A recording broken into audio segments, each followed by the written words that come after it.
Whatever the rest of the party is.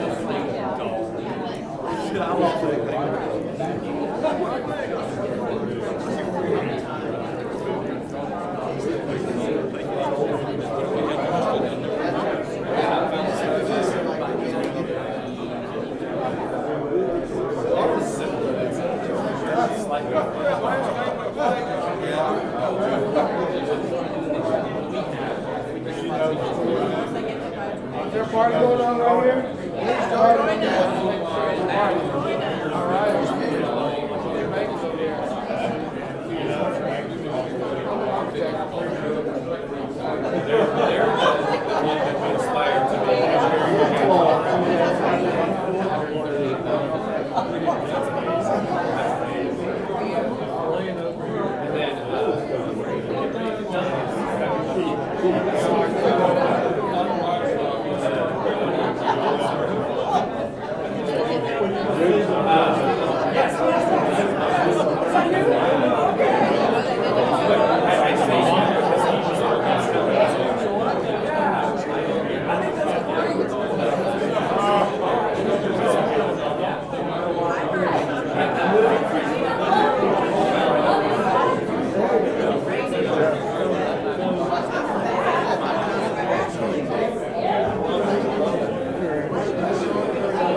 Yeah, I know. That's wow.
Hello, Rory. Good, how are you? Thank you for saving my I put my name on it, yeah.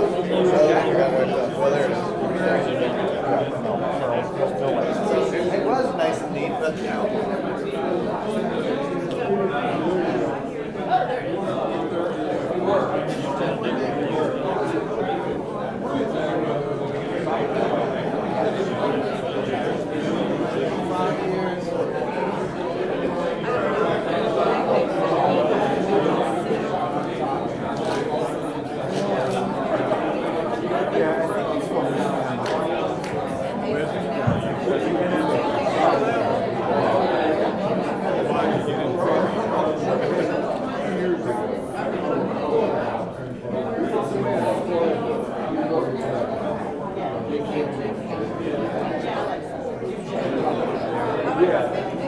Thanks. You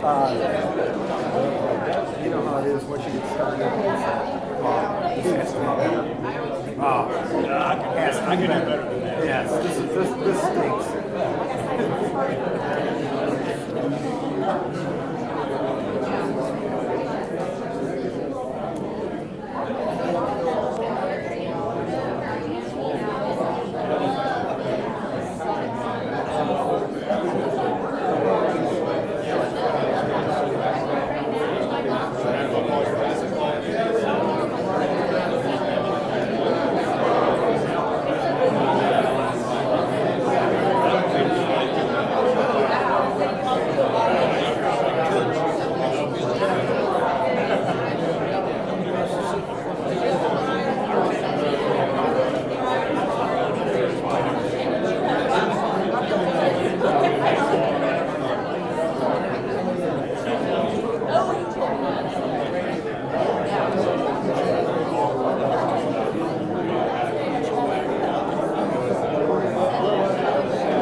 I got nervous all of a sudden. I just started to really Take, go. I was like, "Oh, no, take no." a good swing and make sure you hit the metal.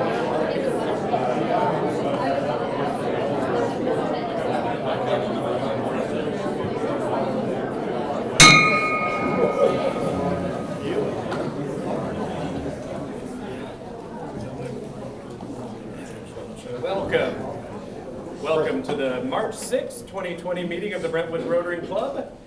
Those of you who are regular theater patrons are all too familiar with the disappointment of walking into the theater to be handed a playbill out of which slips a little tiny piece of paper that says the part of whoever the title character of this play is tonight will be played by whatever the name of the understudy of the actual star of the show is. Well, today you realize that disappointment. Today, the part of our club president will be played by Sarah Johnson's understudy, me. You're welcome and congratulations. It's been a tough week. It was just a week ago that we learned that we lost our friend Molly Chatterjee. And it was early Tuesday morning that so many of our friends and family woke up to the most frightening, terrifying, devastating event in their recent memory. And we're still all reeling from that. Even Rotary, who does such a great job of organizing relief efforts and doing those things, Rotary is struggling a little bit and is trying to figure out exactly how best to put the most needed materials in the hands that need it the most in the most efficient way. We haven't had time to grieve all of those things yet. We have weird contagion things that we're worried about. And we have all the personal things that don't stop for the global things, for the regional things. I know that Sana Robinson is hurting today after the loss of her mother and then the loss of her father so very quickly thereafter.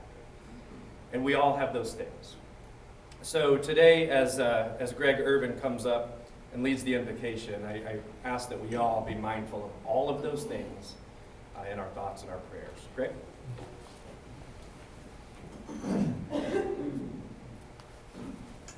Thank you, Keely. Let's pray. As we do keep in mind our sisters and our brothers that left this earth this past week, their family, Molly's family, Sana and her parents,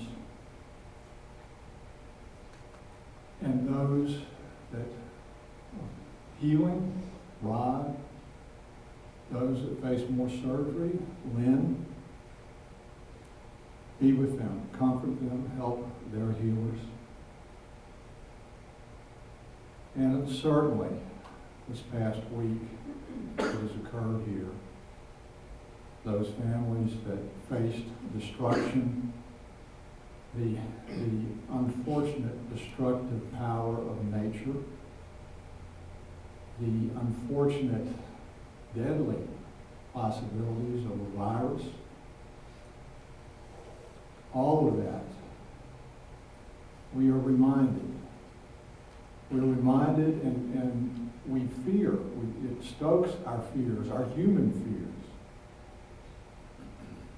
But we've got a solution, and that solution, Lord, rests in you. That we come closer to you. As we do, those fears go away.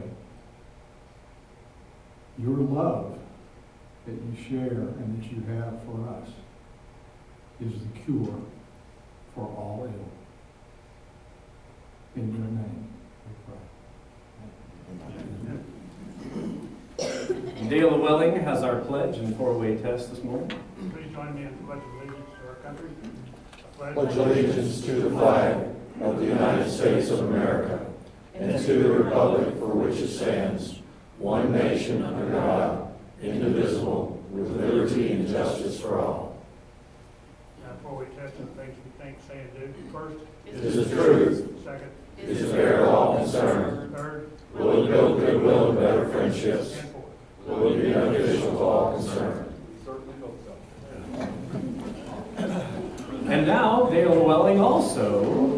has the honor of introducing our guests and visiting Rotarians. Absolutely, in keeping with filling in, I am now Betsy. All right, we do have a few guests today. We've got some repeat guests. Let's see, Trent Bearberry and Jay Culver are back with us. Glad to have you guys back here.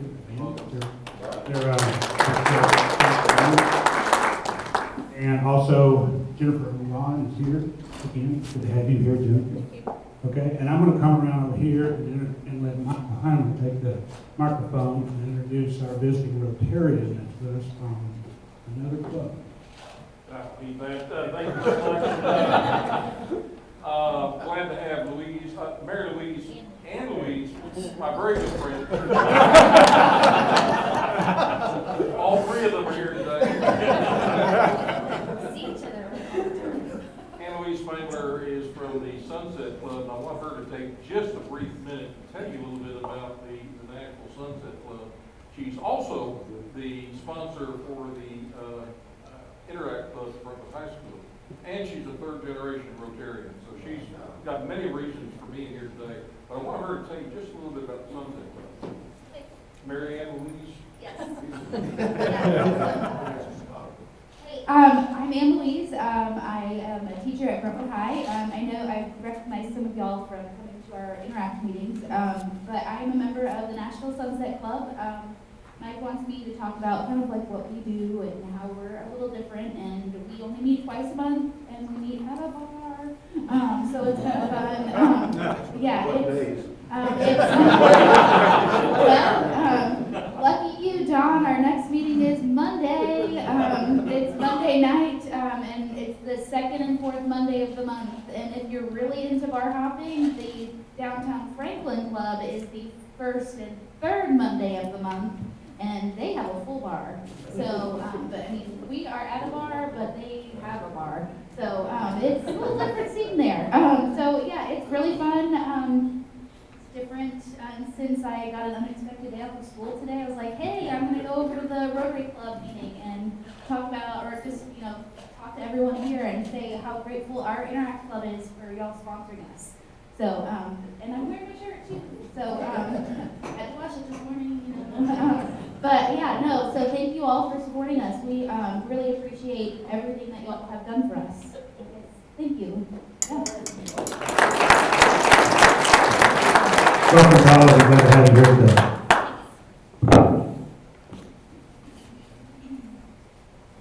We got them all. All right. And Charles Grumman with Happy Bucks.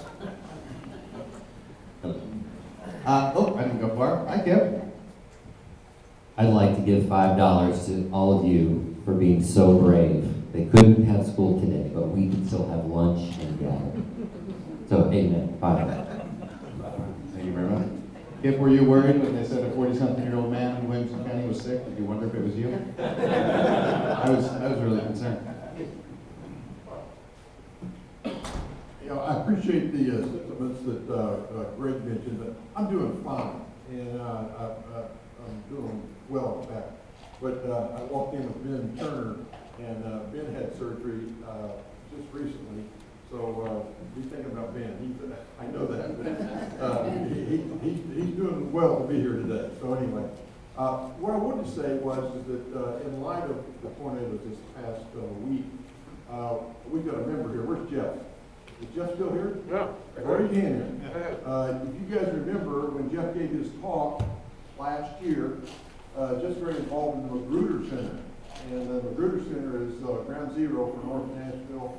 And I know that Larry King and the BRCCF are working on something that we as a club can do through Jeff and the Magruder Center and Hustle Strong. Am I doing that right? Hustle Strong Foundation. Hustle Strong. So anyway, guys, our club is doing something, and you guys should be proud of that. The other thing is, if any of you guys want to get involved in cleanup, rather than us put together there's tons of churches that have groups that are going out each day. So if somebody would like to know how to get connected, and you want to go and work to help clean stuff up, check with me. I'll give you a number of resources that you can call. All you do is show up with a pair of leather gloves and a good pair of boots and a pair of blue jeans, and they'll put you to work. So anyway, good stuff, good strong club. We're doing things for people here in Nashville. So thank you very much. Charles, I got happy bucks. I'm going to put 2 happy bucks in here for Rod Freeman, who just gave my announcement number 4 for today.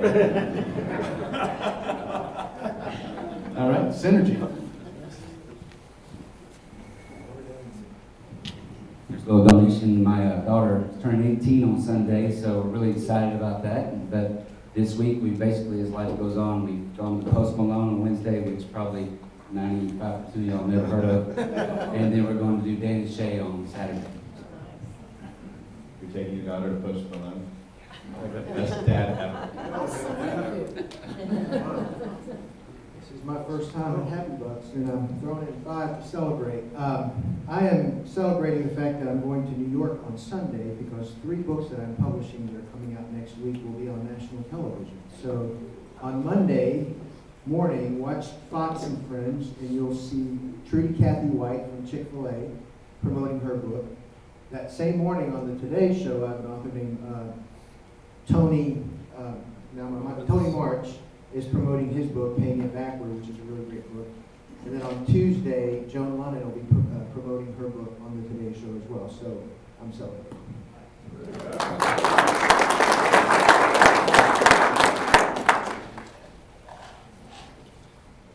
Thank you. How many were here last week? Remember Also. one of the first slides we showed was the interurban trade car? Yeah. Well, I'm putting $3 in because we said it was Roger Reed and Sid Smith. Well, Sid Smith took exception to that, so I'm putting $1 in for him and Roger. And so he said he went through and researched it and really concluded that the 2 people shown were Bart King and Norris Johnson. I made it rain.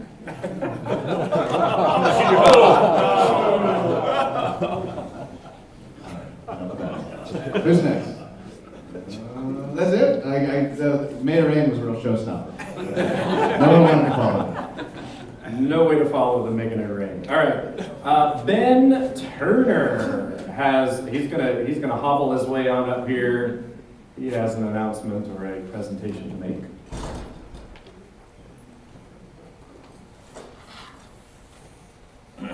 It's been rumored that I need to work on my attendance. So I figured I would take my international travels and try to use them wisely. Keely provided me with 3 flags from our club. I was able to use one of them recently in Uganda. So I'm here. I was pleased to exchange flags with the president of the club in Kampala Central. So let me go ahead and make that formal presentation to you, sir.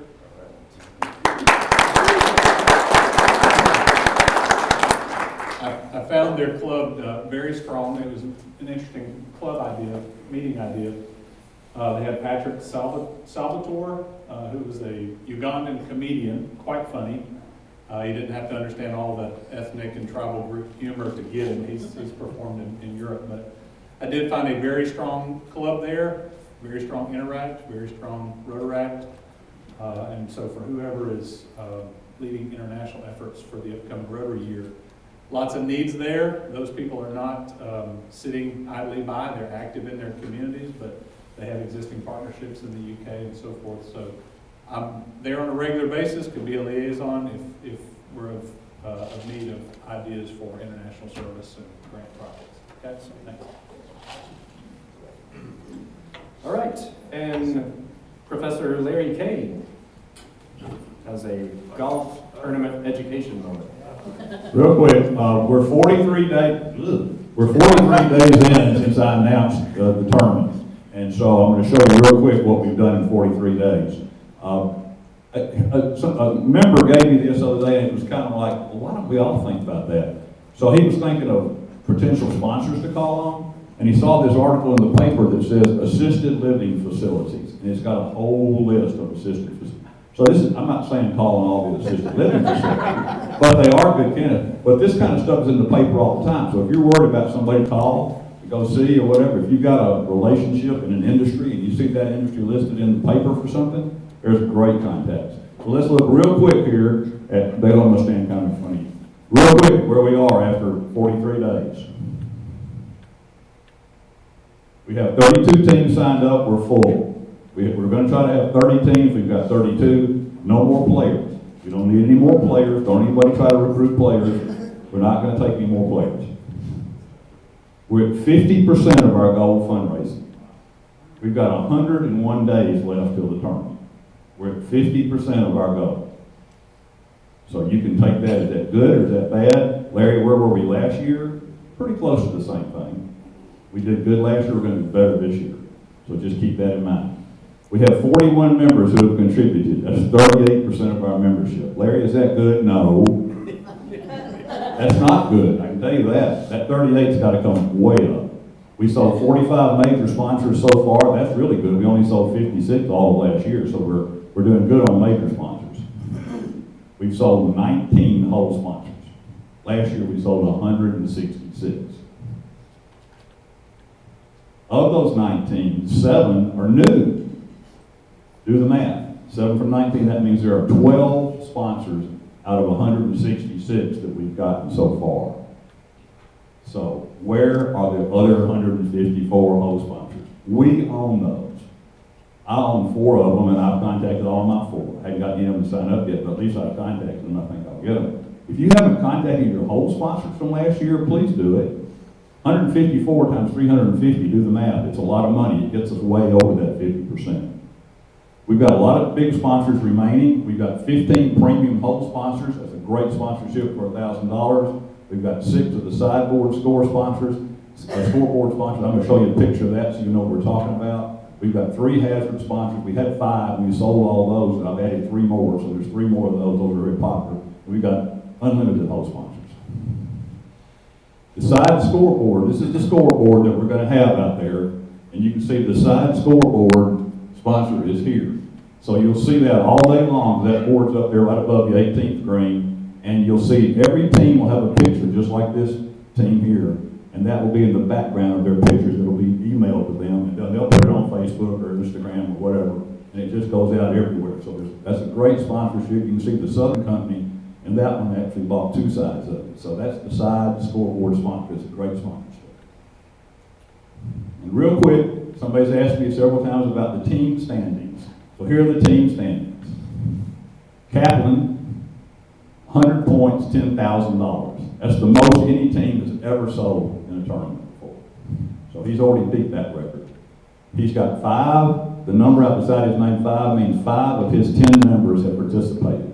And then you can go right down the list and see each one of the teams, how many people have participated and where they are. So if you're somewhere at Coach Lund on down, if you're on one of those teams, help your captain out. They need help. They need to dig their way out of that big hole. Kaplan up there at the top tells me he's not even started yet. He's rocking and rolling. So that's it. We're doing okay. We got a lot of work to do. Whole sponsors from last year are a big key. They're the easiest call you can make. You signed with me last year. I need you to sign up again with me this year. Rodney. Yeah, that photograph that you showed of the sponsorship around the announcement board or whatever the board. Yeah, the scoreboard. Can you make those kinds of things available digitally to us so that we can send it out to people? You mean like this picture? Well, that picture would be I can send that picture to everybody. How about some of the other, to say, hey, this is what a whole sponsorship looks like. Can we take any pictures of that kind of stuff so that people kind of know what they're getting when they purchase? Yeah, we've got pictures of the whole sponsorships from last year and things like that. I can send that out. You think that'd be helpful to have? To attach it to an email that we would send out, I think it would be Okay, encouraging. that's a good deal. That's a good question. Anybody else? All right, I'll stay out of your hair for a few weeks, but let's get out there and sell some stuff. Thank you. All right. I forgot to wear my hat. Oh, the hat. Yeah. All right, I now will yield the floor to Julie Porter, who has, we're gonna do story time with Julie. Ladies and gentlemen, story time with Julie. Very excited. Hello, good afternoon. Just want to make everyone aware, Pancake Day is coming up in about a month, our great event of the year. If you've not already signed up electronically, we do have sheets on your table. If you want to fill these out, we'll come by after the meeting and get these. If you're not, feel like you're not receiving the emails electronically and you'd rather do it that way, just reach out to Jane or myself, we'll make sure to get that over to you guys. And we're just looking forward to everybody helping and having a great event. Thank you. This has been Story Time with Julie. All right, thank you, Julie. And my fourth announcement was actually going to be, we are working on some response. Stay tuned, but in the meantime, if you are not content staying tuned, that's totally understandable, me either. Jeff Magruder, Rod Freeman, myself, Sarah, get in contact with one of us and we can definitely put you to work. And with no further ado, ladies and gentlemen, I will now introduce you to Jennifer Bourne, who in turn will introduce you to our speaker.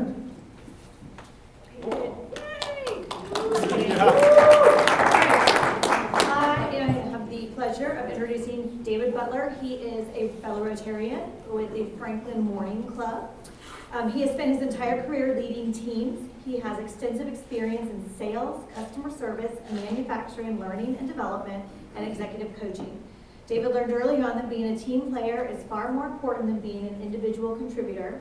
In 2017, he retired from corporate world to follow his dream of developing leaders to empower teams. He is the founder and principal at WTG Talent Solutions, LLC, and lives by the philosophy that leaders need people more than people need leaders. David is passionate about helping businesses create a positive workplace. He sees generational dysfunction in business today as the new frontier of inclusion and has devoted himself to guiding others on cultivating a dynamic, multi-generational workplace where the culture is a hub of harmony and productivity. He is a notable public speaker and leadership coach, available to speak at a variety of platforms. He resides in Franklin, Tennessee with his wife and their cat, Shadow. Please welcome fellow Rotarian.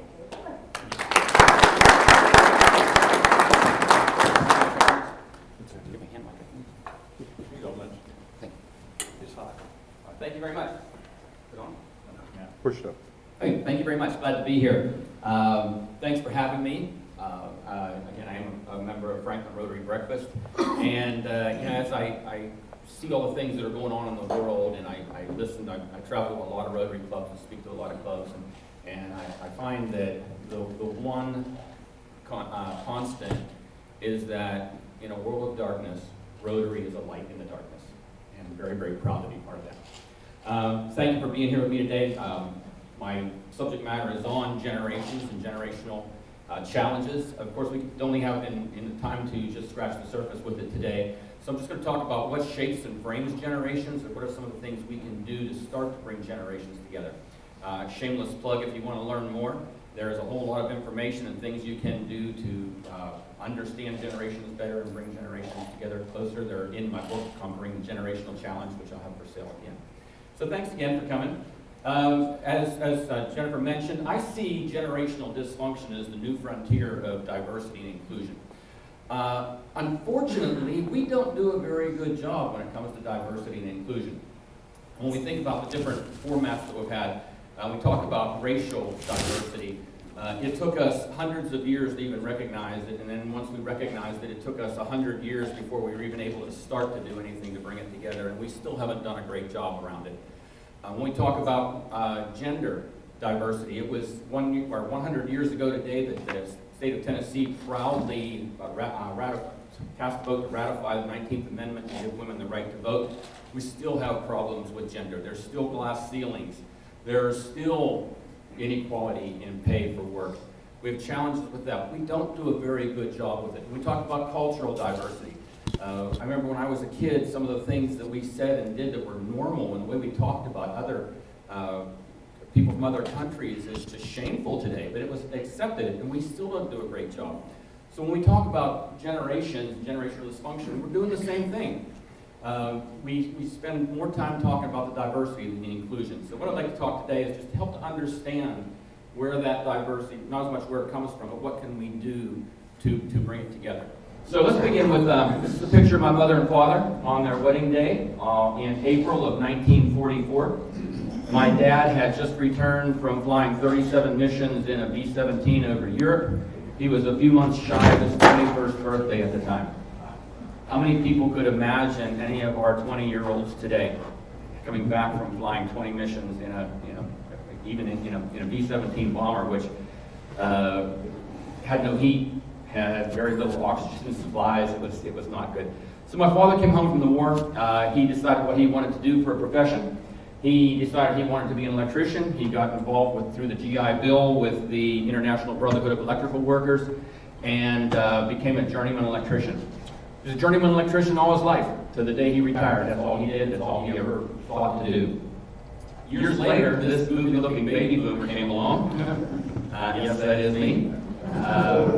So I decided what I wanted to do with my career. I got my education, and I started off in that field. After about 8 or 9 years, I decided I wanted to do something else, and I decided to reinvent my career. Remember the day I went to my dad, and I said, hey, Dad, I'm going to do something else with my life. He looked at me like I had 3 heads. He could not possibly understand. He had no comprehension whatsoever why anybody would not work in the field that they have chosen all their lives. Well, I did make that change, and I went on and did my career. More years later, this wonderful young lady came along. This is my daughter, Heather. She's a millennial, and she's a worker. This is how she prefers to work as a millennial. She has her baby on one arm, she has her office in the other hand, and that's how she likes to do it. And I remember going to her and saying, Heather, don't you want to be around people? Don't you, where you can learn, where you can get the structure, where you get the organization, where you can have all the things that make businesses work well? And she said, no, not really. I kind of got the understanding how my dad felt when I went to him. But the point is, none of us were right, none of us were wrong. We were just different. We just have different perspectives on things. And that's the challenge we have with generations today, is every generation has a different perspective on how they look at things.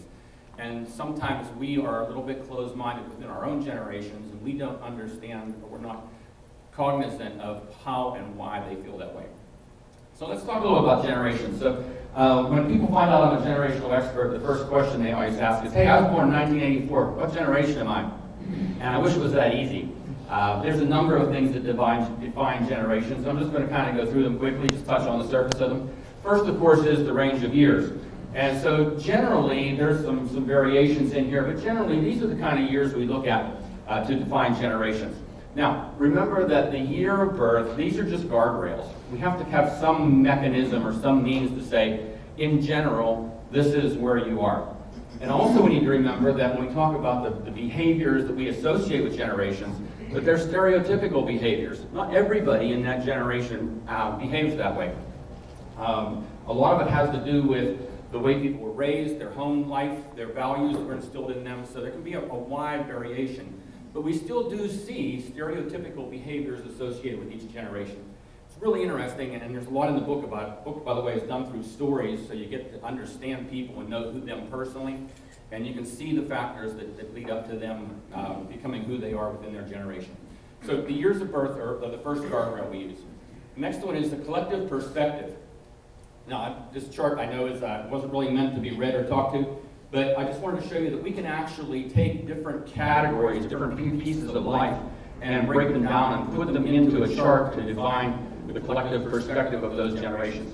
What I do want to point out, this particular one is on home and family, and you'll notice that the traditionalists, the World War II generation, what we call the greatest generation, they generally got married between the ages of 18 and 21, and they generally married somebody that they met in their hometown, or somebody that they had grown up with or was nearby. Because the world wasn't as big then as it is now.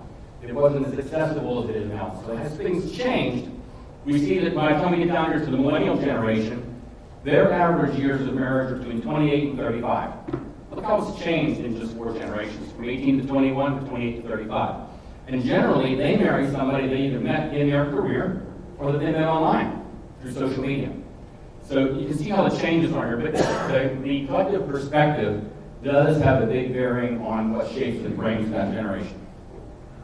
Next thing we look at is first-hand memory of a significant historical event. So I have a picture here of the 9/11 memorial in New York. We use this as a defining point between the millennial generation and Generation Z who follows them. The millennials were alive and have a first-hand recollection of that day of events. They may have been young, they may not have understood it completely. They do remember the stress level, they do remember how everybody reacted, they do remember how everybody stayed tuned to the television and to the media nonstop to understand what was going on. They may have been off playing, but they remember it well.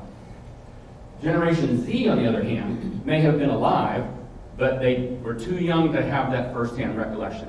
All they know is what they learned from classroom, from other people, and from things that they have seen and learned. So firsthand recollection is big. The next one is popular social and familial trends and practices. So back in 1947, Dr. Benjamin Spock published the baby book. Anybody remember the baby book when it came out or heard of it? Okay, so it changed the way parents did things. Prior to Dr. Spock's baby book, home life looked much like this. Anybody recognize that picture? So think of how the Banks family, prior to Mary Poppins, looked at the way they raised their kids. Remember the structure, the formality, the roles, and poor Mr. Banks, he didn't have a chance when Mary Poppins came along because he wanted to keep things traditional in the way they were. And he struggled with that, but that's the way things were prior to Dr. Spock's baby book. After Dr. Spock's baby book, it looked much more like this. Remember the Brady Bunch? Everybody was individual, everybody had their own problems, everybody had their own challenges, everybody figured out things on their own and worked together, and they had all the interactions, they had all the different situations that made a great sitcom on television because there were so many opportunities for them to have. So prior to Dr. Spock's baby book, we had one set, afterwards we had another. And finally, technological advances. So we all know that we've seen many things change throughout our lifetimes. We go back to the traditionalist generation of World War II. Technology for them was early television, a lot of radio, party line telephones. Do you remember party line telephones? Yeah. So things have changed. And as we progress through the years, the baby boomers had much more television. The Gen Xers got early computers. The millennials got the internet. And Generation Z has YouTube. That's their favorite media. So they like videos. So one of my favorite slides, one more slide first. This just kind of shows that. The slide on the left would be Generation X, how they played video games. They were wired into the television. They had very limited capability. It was a little bit crude. By the time we get over to the millennial generation, we got handhelds and we have technology that has made the games interactive to where you can actually play online with a group of people that become your friends even though you've never met them. So the technology's changed there. One of my favorite slides, okay? Here there are 13 business tools.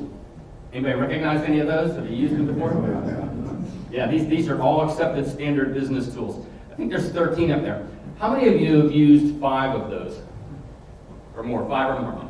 A lot of people. How about 10 or more? A few? Anybody used all of them? All right, we got a couple people who used all of them. Who can tell me, who knows what this is? Yeah, the pneumatic tubes. They still use them in the driver's seat of the bank. I had to put that up there because that was my favorite. When I was a little kid, my mother would take me to the bank with her, and while she was doing her banking, I would love to watch those cylinders fly through those tubes and hear that whoosh sound. It was so cool. I just loved it. So I had to include it in there. So we have a couple of people who have used all 13, and most of you have used at least some of them. But when we think about technology changes, imagine that everything on there, plus so much more, is in one single small device that each of us has somewhere on our possession today. Anybody that doesn't have a smartphone with them today? We put it all into one. But that's how technology has changed and how it has an effect on us. So these are the 5 things that do define generations. Again, very high level, just a thumbnail sketch of it. Much more information in the book. But what we find is, and this is really interesting, is it doesn't matter what generation we're from, people need the same things. These are all things that all of us need every day, especially the sense of belonging, the sense of inclusion, right? We are here today as a Rotary Club because of service above self, correct? We could all go out and do service above self on our own. We all have that opportunity to do it. But why do we come together as a club to do it together? Because we like the sense of inclusion. We like the sense of what happens when we get together and put all of our power and our energy together to make things happen. It's that sense of inclusion that's here. So, interestingly, each generation has a different perception of the sense of inclusion. We talk about the millennial generation. We call them the most connected generation, but in reality, they're the most disconnected generation. Because technology doesn't give us the reality of the things that are listed here, especially the sense of inclusion. People feel like if they have a lot of friends on Facebook, or they have a lot of followers on Twitter, that they're included. The reality is they're not. So the millennials in particular, and Generation Z behind them, struggle with this because they're not real connections. It's not a real sense of inclusion. What do you think that younger people do when they feel lonely and they're at home by themselves? What do they do when they feel lonely? They pick up their phone, they start sending out texts to everybody. They start sending out Twitters or Instagrams. Why do they do that?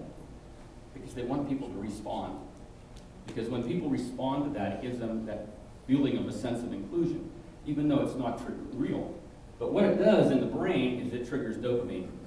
Dopamine is the chemical that releases in the brain that gives us what we call the warm fuzzy feeling. So it makes them feel included. It makes them feel like they belong with somebody. It makes them feel people are responding to them. And that's important to them. But it's not real. And that's one of the problems that we have with younger generations is that the depression rates and the suicide rates are climbing because they have a false sense of that. Some of the other things we look at in here, sense of direction, sense of guidance, feeling of contribution. That's another reason why we're all here today. We like to contribute into the service above self events that we do. Feeling of motivation and feeling of accomplishment, success. We all need these. It doesn't matter what generation we're from. We all have these needs in our lives. Each generation looks at them a little differently. The perspective's different. The way that they go about seeking those things, the way that they go about manifesting those things in their lives are different. But we all, every generation, have the same needs in our lives. So what can we do about it? Some things that we can start to do to bring generations together is we need to learn to, first of all, we need to learn to communicate generationally. Communication is always the fundamental, the foundation of everything. And when we think about how different generations prefer to communicate, we got to think about, I'm a baby boomer. I like to talk face to face. I'll do the telephone if I can't talk face to face, but I like to talk face to face. Before I retired from corporate, my company instituted Skype messaging system. I refused to use it. And they would say, I remember one day one of my leaders sent me an email and said, hey, log into Skype. And I said, was it in my job description? And he said, no. And I said, well, why don't you pick up the phone and call me? That's my preferred. So how can we do this among generations? My daughter's a millennial. If I call my daughter on the phone, guess what happens? It goes to voicemail, and my voicemail message that I hear says, I'm sorry, this person has not set up their voicemail. Anybody else experience that?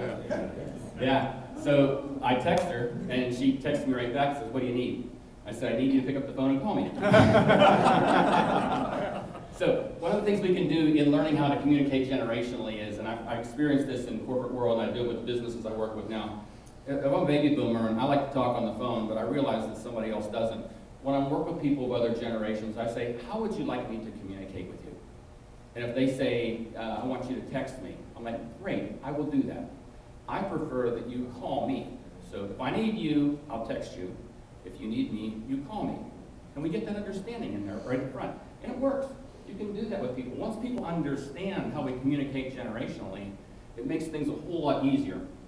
I'm not going to go into everything on here. Minimizing hierarchy is important, though. We tend to, those of us in older generations, we tend to like to have structure in our business. We like to have levels and layers, and we had the old corporate ladder. Remember, it's all vertical, and these different levels you went through. Younger people don't like that. They would rather look at it as a corporate climbing wall. They would rather say, there's skills I need, there's things I need to get to where I want to go. It isn't necessarily vertical. I may not be able to get the skills that I need in my particular area or department.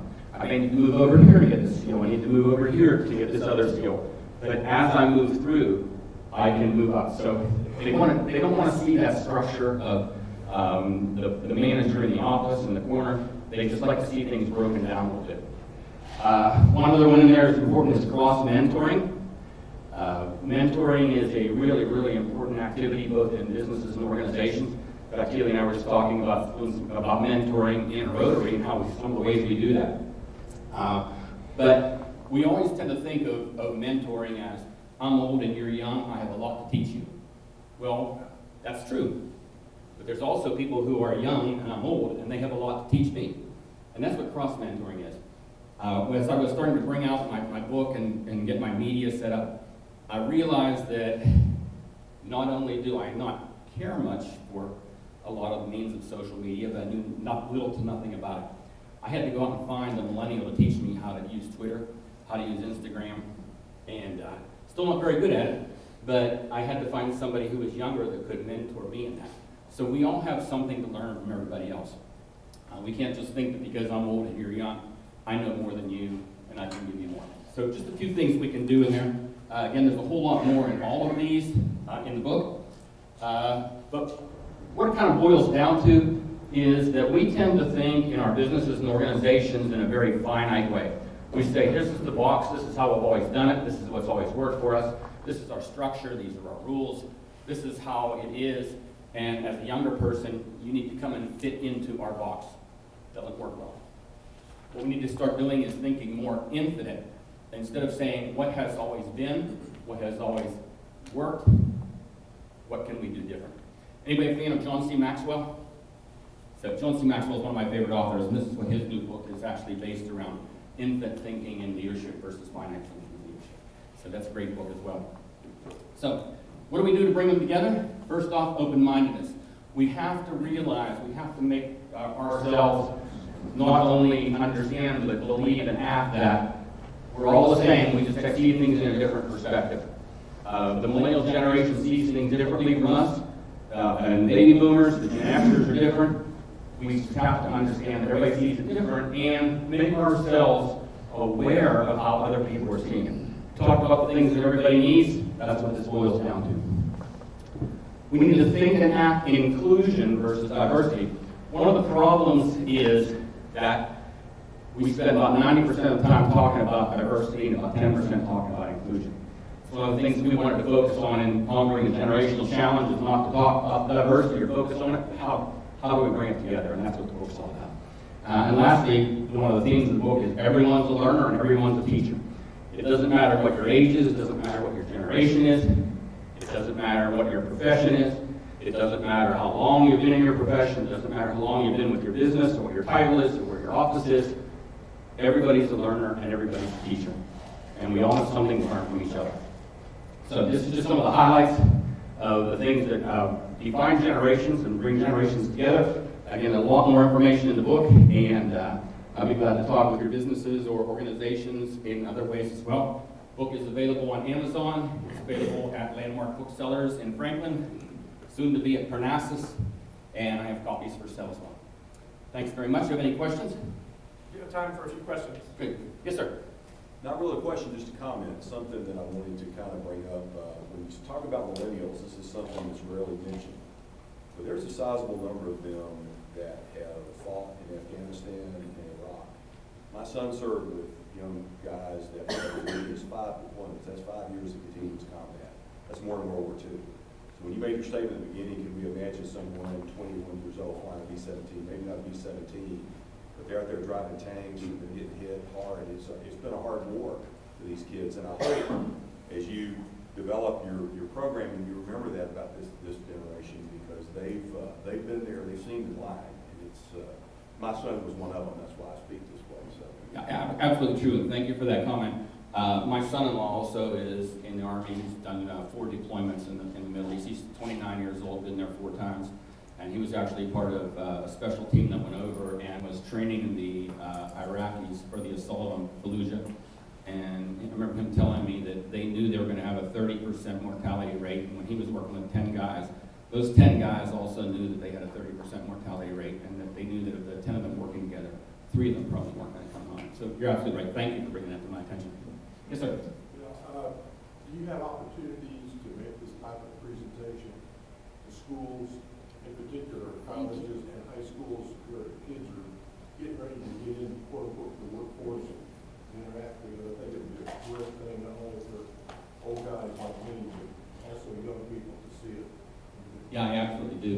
I've just recently been talking with Owen Graduate School, Vanderbilt, about doing some work through them in their graduate levels. and also MTSU, where they have a kind of a sidebar program where as kids are juniors and seniors and are getting ready to come out, a group of people come in and talk to them in different areas and different help prepare them. And it's really, in my book, it's all done, like I said, all done through stories, but all the incidences that take place in the stories are all real things that have happened. And as part of that, I interviewed a guy, this is just one quick story. I interviewed a guy who was a millennial who told me this story. He said, all my life I wanted to be an engineer. He grew up in central Ohio. All my life I wanted to be an engineer. And he's focused down that line. And when he graduated high school, he went to Rose-Hulman Polytech Institute, and one of the finest engineering schools in the country. Worked hard, focused on it, did really, really well. Graduated with honors, and decided that where he wanted to go to work, he picked out the company he wanted to work for. He got his foot in the door, he got through it, he got to an interview, and he went in and had his first interview with them, and he came out and he said, man, I nailed it. I knew it, man. It was the most flawless interview you can imagine doing. Went home and waited for the call, didn't get the call. So after a couple of weeks, he got back in touch with them, and he said, I'm just following up on my interview. And he got with the HR person and said, oh yeah, I was just getting ready to send you a letter. We've decided to go a different direction. And he was shocked. He said, man, I couldn't believe it. He said, I knew I had everything that they needed, and it was just perfect. And he said, may I ask why? Why? Can I get some feedback on this? And they said, yeah, we didn't believe you'd be a good cultural fit with our business. And he said, oh my gosh, what led to that? And he said, well, it was the way you dressed for your interview. And he had gone to his interview in jeans and just a regular shirt. And he said, I was shattered. He said, nobody ever told me how to dress for an interview. And we, over generations, we just take that for granted. We think that that's normal, how you dress for an interview. He said, nobody ever told me that. So he's got with his brother-in-law, and his brother-in-law gave him some interviewing skills and took him out and bought him a suit, and he picked the next company he went to, and he walked right in the door. We look at millennials and at the behaviors, and we say, many times we say, they just don't care. In reality, it's ignorance. They don't know. And we have to help them through organizations and businesses. Coming from an HR background and dealing with coaching a couple of millennials right now, there needs to be some reverse, I agree with whoever made the comment over there, to the kids. Because we need a lot of patience. We need a lot of, okay, that's the way they do things, and we need to accept that. But on the other foot, they're not doing the same thing. And I don't know if any of you have experienced this, but there is rampant age discrimination in the workplace against us. Okay, boomer. No, not women, against our age. Yeah. Actually, most of the feedback that I'm getting from people who have read the book and are getting back in touch with me are coming from millennials and Gen Zers, and they're saying, thank you for helping me to understand how other people think, and that they think differently from me. It has made such a difference in my ability to assimilate into the workplace. So it's really good. So yeah, get a book for yourself and get one for your millennials and your younger people too. And yeah, I'm glad to speak with organizations. I'll do whatever I can to help. Let's all give David a big And David will be back in the back signing some of his own books, but we're going to ask David, if you don't mind, would you do us the honor and sign this book? We read it to children in our Brentwood school system, and we'll tell them, just right. We'll tell them about your time with us today, and tell them a little bit about Rotary. Don't forget, please, to put up the tables and chairs on your way. Chairs do not go up.